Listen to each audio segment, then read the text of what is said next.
Breaking news. Tamil Nadu రాజకీయ చరిత్రలో కనీవిని ఎరుగని పరిణామం దిశగా అడుగులు పడుతున్నట్టుగా తెలుస్తోంది.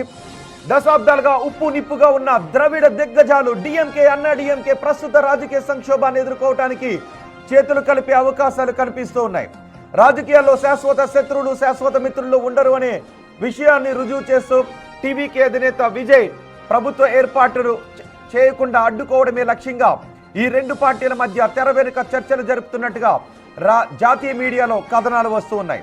శత్రువుకు శత్రువు మిత్రుడు అనే వ్యూహాన్ని ద్రవిడ పార్టీలు అనుసరించనున్నట్టుగా తెలుస్తోంది. తమిళనాడు అసెంబ్లీ ఎన్నికల్లో విజయ్ నేతృత్వంలో టీవీకే అత్యధిక స్థానాలు సాధించిన స్పష్టమైన మెజార్టీకి దూరంలో ఉంది. ఈ క్రమంలో విజయ్ అధికారాన్ని చేపట్టకుండా అడ్డుకోవడానికి దశాబ్దాల రాజకీయ వైరాన్ని పక్కన పెట్టి డిఎంకే, అన్నా డిఎంకే ఒక్కటయ్యే దిశగా అడుగులు వేస్తున్నట్టుగా సమాచారం. డిఎంకే నేత ఎస్ఏఎస్ హఫీజుల్లా చేసిన ట్వీట్ ఈ ఊహాగానాలకు మరింత బలం చేకూర్చుతోంది. మీరు వినబోయే వార్త తమిళనాడుకు, ప్రజాస్వామ్యానికి చాలా మంచిది అంటూ ఆయన చేసిన పోస్ట్ డిఎంకే, అన్నా డిఎంకే పొత్తు దాదాపు ఖాయమనే సంకేతాలు ఇస్తోంది.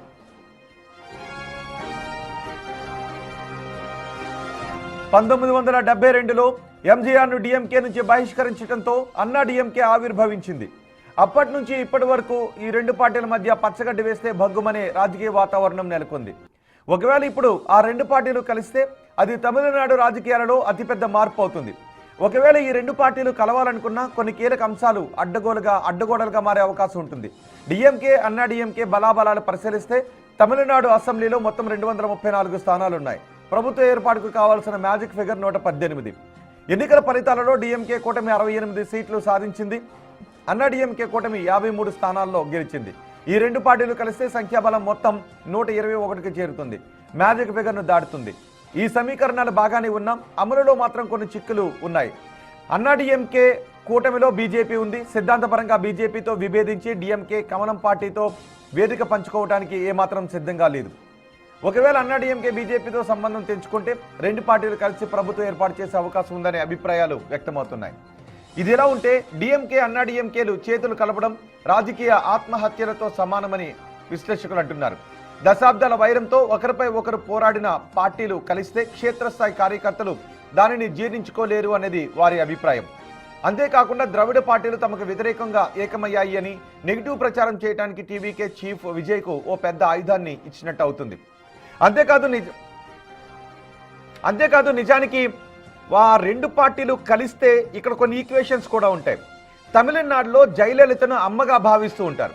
సో అమ్మ చీరను నిండు సభలో లాగారు అనే అపవాదును ఎప్పటికీ ఏఐడిఎంకే, డిఎంకే పై వేస్తూ ఉంటుంది. సో అమ్మ చీర లాగిన పార్టీతో ఏఐడిఎంకే పొత్తు పెట్టుకుంటుందా? ఈ పొత్తు పెట్టుకుంటే తమిళనాడులో ఎటువంటి రాజకీయ విమర్శలు ఎదుర్కోవాల్సి ఉంటుంది అనే విషయంపై కూడా పెద్ద ఎత్తున చర్చ జరుగుతుంది. మరి చూద్దాం, డిఎంకే, ఏఐడిఎంకే కలిస్తే దాన్ని ప్రజలు అంతవరకు తీసుకుంటారనేది. మరింత సమాచారం అందించడానికి మా ప్రతినిధి ఉమాశంకర్ మనకు అందుబాటులో ఉన్నారు. ఉమాశంకర్, ఏం జరగబోతోంది తమిళనాడులో? అంటే ఇక్కడ గమనించాల్సినటువంటి విషయాలు, ఒకటి, ప్రభుత్వ ఏర్పాటుకు అతిపెద్ద పార్టీగా, సింగిల్ లార్జెస్ట్ పార్టీగా ఉన్న టీవీకే విజయ్కు అవకాశం ఇచ్చి ఫ్లోర్లో బలాన్ని నిరూపించుకోమంటారా? ఒకటి. రెండు, నిజంగా డిఎంకే, ఏడిఎంకే కలిసే అవకాశాలు ఉన్నాయా?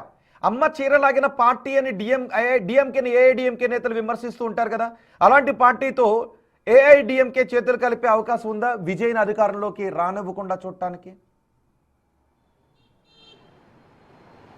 రోహిత్, నిన్నటి వరకు ఒక లెక్క, ఇవాళ మరో లెక్కల తమిళనాడు రాజకీయాలు కనిపిస్తున్నాయి. నిన్నటి వరకు అటు డిఎంకే నుంచి, అన్నా డిఎంకే నుంచి ఎవరు వెళ్తారో అనేటువంటి ఆలోచనలు, సందిగ్ధత నెలకొంది. టీవీకే పార్టీ తలుపులు తెరవకపోయినా కూడా అటు అన్నా డిఎంకే నుంచి నిన్న ఉదయం నుంచి జరిగినటువంటి సమీకరణాల నేపథ్యంలోనే 40 మంది ఎమ్మెల్యేలు విజయ్కి టచ్లో ఉన్నారు, ఖచ్చితంగా వెళ్ళిపోతారని చెప్పి కూడా నిన్నటి నుంచి వార్తలు వచ్చినటువంటి పరిస్థితి. అయితే నిన్న అనూహ్యంగా రాత్రి నుంచి కూడా అటు భద్రశత్రువులుగా ఉన్నటువంటి డిఎంకే, అన్నా డిఎంకే ఒక్కటి కాబోతున్నారు.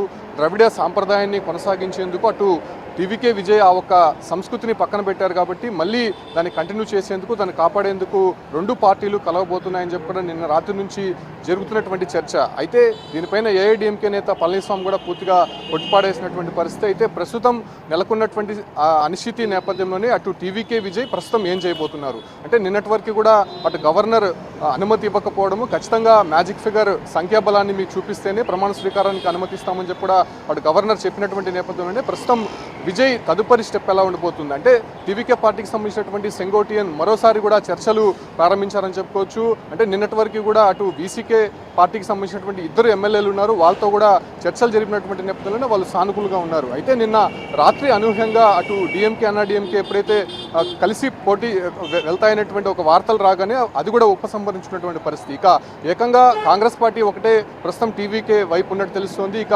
ఎమ్మెల్యేలని కాపాడుకునేందుకు అటు అన్నాడీఎంకే డిఎంకే నేతలంతా కూడా ఇప్పటికే రిసార్ట్ రాజకీయాలు చేస్తున్నటువంటి నేపథ్యంలోనే ఉదయం వరకు కూడా కేవలం 16 మంది ఎమ్మెల్యేలను అన్నాడీఎంకే నేత షణ్ముగం పాండిచ్చేరికి సమీపంలోనే ఒక రిసార్ట్లో భద్రపరిచారు. అయితే ఇప్పుడు ప్రస్తుతం ఉన్నటువంటి సమాచారం మేరకు అన్నాడీఎంకేకి సంబంధించినట్టు మరికొంతమంది ఎమ్మెల్యేలను కూడా అక్కడ తీసుకొని వెళ్ళి ఉంచినటువంటి పరిస్థితి. అంటే ఎవరు కూడా చేజారకుండా జాగ్రత్త తీసుకున్నటువంటి నేపథ్యంలోనే టీవీకే విజయ్కు ఎక్కడ కూడా ఛాన్స్ ఇవ్వకుండా అటు రెండు కీలక పార్టీలు కూడా ఇక్కడ వ్యవహరిస్తున్నటువంటి నేపథ్యంలోనే ప్రస్తుతం డిఎంకే నేత హఫీజుల్లా మాత్రం నిన్న ఒక స్టేట్మెంట్ అయితే రిలీజ్ చేశారు. ఖచ్చితంగా డిఎంకే అన్నాడీఎంకే మధ్య చర్చలు అంతర్గతంగా జరుగుతున్నాయి, ఖచ్చితంగా కలిసేటువంటి అవకాశం ఉంటుంది, ఏ క్షణమైనా కూడా ప్రకటన వెలువడేటువంటి అవకాశం ఉన్నట్టు ఆయన ఒక స్టేట్మెంట్ ఇవ్వడంతో ప్రస్తుతం దానిపైన కూడా చర్చ జరుగుతుంది. కాకపోతే ఇక్కడ మనం గతంలో చూసుకుంటే అటు డిఎంకేలో ఉన్నటువంటి ఎంజీఆర్ను 1972లో బహిష్కరించినటువంటి నేపథ్యంలోనే అక్కడి నుంచి పుట్టుకొచ్చినటువంటి పార్టీని అన్నాడీఎంకే. సో వీళ్ళందరూ కూడా మనం రాజకీయాల్లో చూస్తున్నాం, దాదాపు 50-60 సంవత్సరాలుగా వీళ్ళందరూ కూడా కలిసేటువంటి అవకాశం లేదు. ఒకరిపై ఒకరు విమర్శలు చేసుకోవడం, దాదాపు దాడులు చేసుకోవడం. కానీ ఒకవేళ నిజంగా డిఎంకే ఏడీఎంకే కలిస్తే తమిళనాడు ప్రజలు దాన్ని జీర్ణించుకుంటారా? ఇప్పటికీ జయలలిత లేకపోయినప్పటికీ ఏఐడిఎంకేకి మంచి ఫిగరే ఇచ్చారు తమిళనాడులో ఉన్న జనాలు. అంటే అంతమంది డిఎంకేని వ్యతిరేకంగా ఉన్నారు.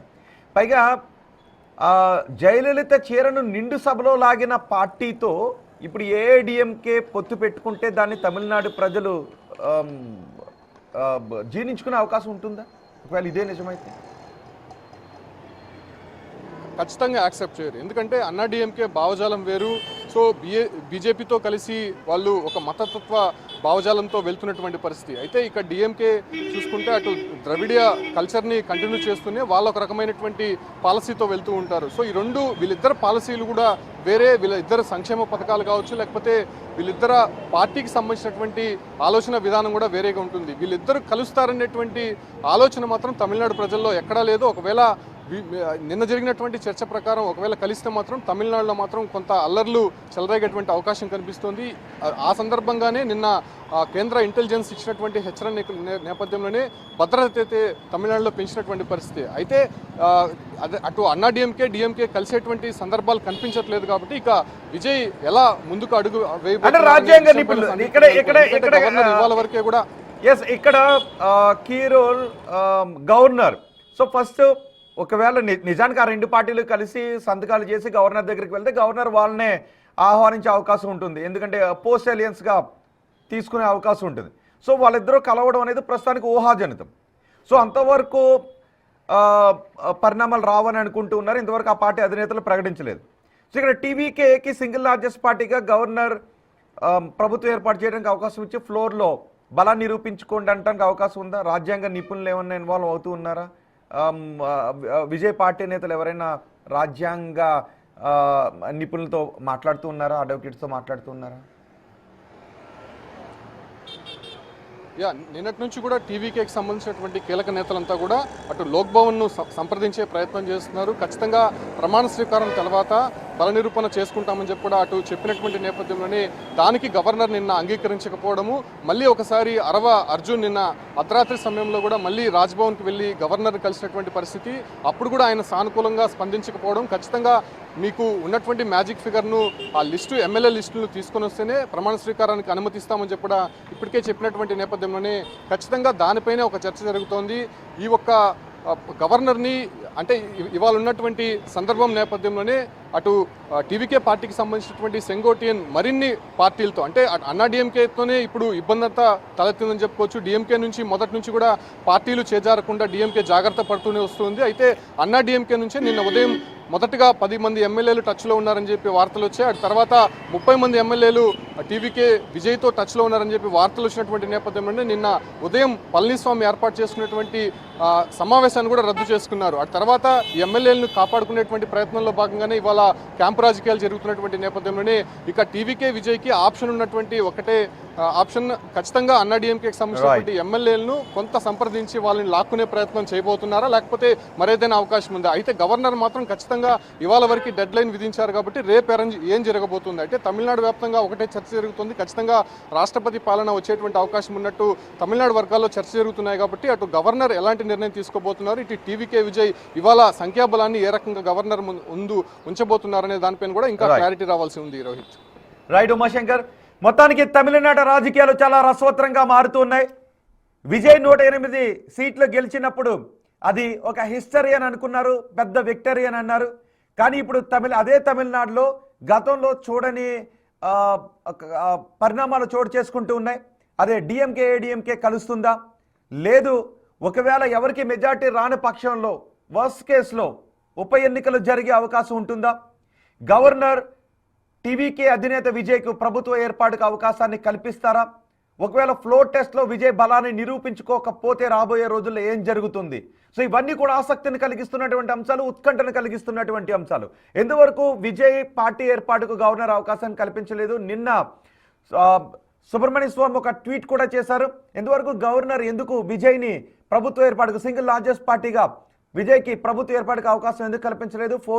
ఫ్లోర్లో మెజార్టీని నిరూపించుకునే అవకాశం విజయ్కి ఇవ్వాలి అని. కానీ గవర్నర్ మాత్రం పూర్తి సభ్యుల బలం ఉంది అని చూపిస్తూ లేఖ ఇచ్చిన తర్వాతే విజయ్ని ప్రభుత్వ ఏర్పాటుకు అవకాశాన్ని కల్పించాలని అనుకుంటున్నారు. సో మెజార్టీ జనం విజయ్కి తమిళనాట జై కొట్టినప్పటికీ ఇంకా 8 సీట్ల దూరంలో సంపూర్ణ విజయం ఆగిపోయి కనిపిస్తుంది. చూద్దాం మరి ఈరోజు సాయంత్రానికో రేపటికో రాబోయే 2-3 రోజుల్లోనో తమిళనాడు రాజకీయాలు ఎటువంటి మలుపులు తీసుకు